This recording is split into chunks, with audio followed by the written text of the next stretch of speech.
Buenos días. ¿Me podría indicar cuál es su nombre completo? Mi nombre es Norma Mendoza Sonco, ¿Qué edad tiene? 52 años. ¿Y su grado superior? Es lo básico. ¿Cuáles considera que fueron los principales problemas económicos, políticos, social, que se vivieron en el gobierno de Alberto Fujimori en el Perú? Durante 1990 el país estuvo al mando del expresidente Alberto Fujimori. En ese tiempo nuestro país estuvo en crisis económica, por lo que Fujimori asumió el cargo de presidente hacer, para hacer un cambio. Nuestro país estuvo enfrentando problemas económicos, la inflación, el terrorismo y para mejorar ello primero se tuvo que establecer el país, poner en orden, luego vinieron nuevas inversiones, sobre todo para restablecer. El país es todo sentido en lo político.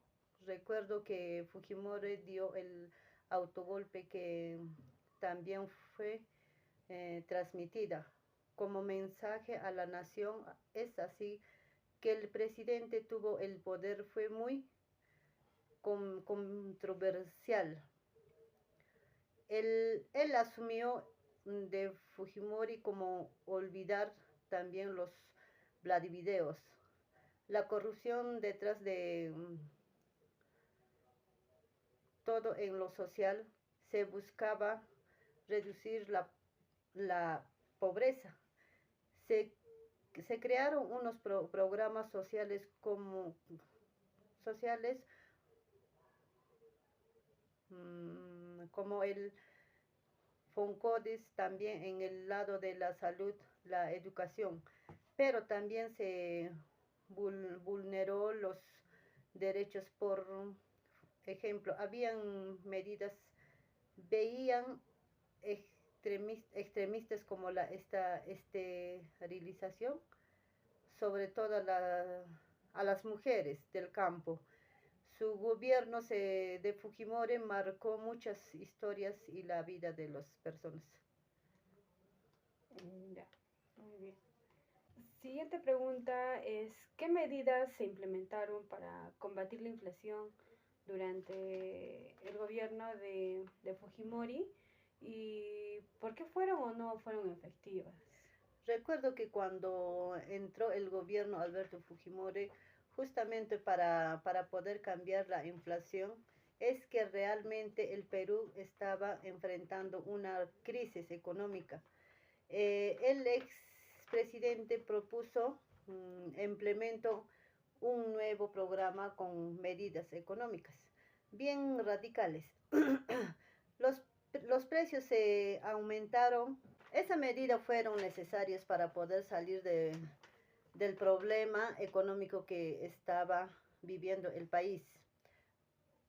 Considero que para que fuera efectiva y resuelta se aumentó la pobreza, también la falta de trabajos. No había trabajo, pero luego después resultó las inversiones, llegaron a los trabajos, también volvieron a establecer para bien. ¿Qué políticas sociales se implementaron durante el gobierno de Fujimori para abordar la pobreza y la desigualdad en el país? En esa época se crearon programas como el FONCODIS, que recuerdo este programa se enfocaba más en los proyectos de construcción, obras para beneficio de la sociedad, de las personas, que también lejos como en las zonas rurales, también había un programa para beneficio alimentario. Ayudar a familias con bajos recursos alimenticios. Pero como parece que no llegó a cumplir como se debió la desigualdad, se siguió viendo la falta de oportunidades de las personas, de la sierra también, discriminaciones y otros, y eso no. ¿Qué opina de las medidas que se realizaron en el gobierno de Fujimori para combatir a los grupos terroristas como el Movimiento Revolucionario Tupac Amaru y Sendero Luminoso? Otro problema fue el terrorismo. Este se veía más en la zona sur del país. Ujú. El gobierno recuerdo que se implementó medidas, eran inteligencias para poder capturar a toda ese grupo terrorista que causaba terror dentro de la sociedad. Eso fue una medida. Los servicios de inteligencia, también el trabajo militar. Tiempo después capturan al líder Abimael Guzmán. Considero que fue un logro. Luego de ahí la violencia logró reducir, pero también aún se veía de desapariciones. También entre otros ejecuciones que tenían relaciones al terrorismo, que luego fueron investigadas. Durante el gobierno de Fujimori se realizó una campaña de control demográfico que consistió en la esterilización de miles de mujeres, sobre todo de campesinas e indígenas. ¿Qué opinas sobre esta política? Bueno, las campañas de esterilización que propuso el gobierno considero que fue grave. No se respetó los derechos humanos y también reproductivos. Esto se vio más en mujeres de la sierra. Habían casos de mujeres que fueron esterilizadas sin consentimiento, incluso sin darse cuenta, o también fueron engañadas para ser sometidas a este tipo de control. Esta campaña llegó a tener un impacto psicológico de las mujeres víctimas. Esto generó también los problemas con la pareja. Algunas se divorciaban o también abandonaban a sus esposas y sufrían maltrato. Esta política hizo que hasta el día de hoy muchas de las que fueron víctimas piden justicia.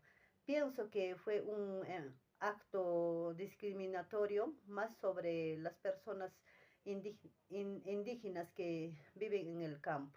¿Conoce las medidas que se tomaron durante el gobierno de Fujimori para controlar la prensa y cuáles fueron sus repercusiones en la libertad de expresión? El gobierno de Fujimori estuvo siendo asesorado por Vladimir Montesinos, quien manipuló los diferentes medios de comunicación, así como los canales de televisión o editoriales. El gobierno manipulaba a su antojo los periódicos. También ellos manifestaban lo que les convenía. Eso hizo que la libertad de expresión no sea democrática. Tampoco hubo libertad. Se hizo más para que el mismo gobierno pueda permanecer. Lo más preocupante fue que la gente no recibía información verdadera y vivíamos engañados, cosa que al final todo iba a salir a la luz y desaparecer estos medios que también estaban involucrados a la corrupción. Ya. Como última pregunta, ¿cuáles fueron los eventos que llegaron a la caída del gobierno de Fujimori en el año 2000 y qué consecuencias tuvo para el país?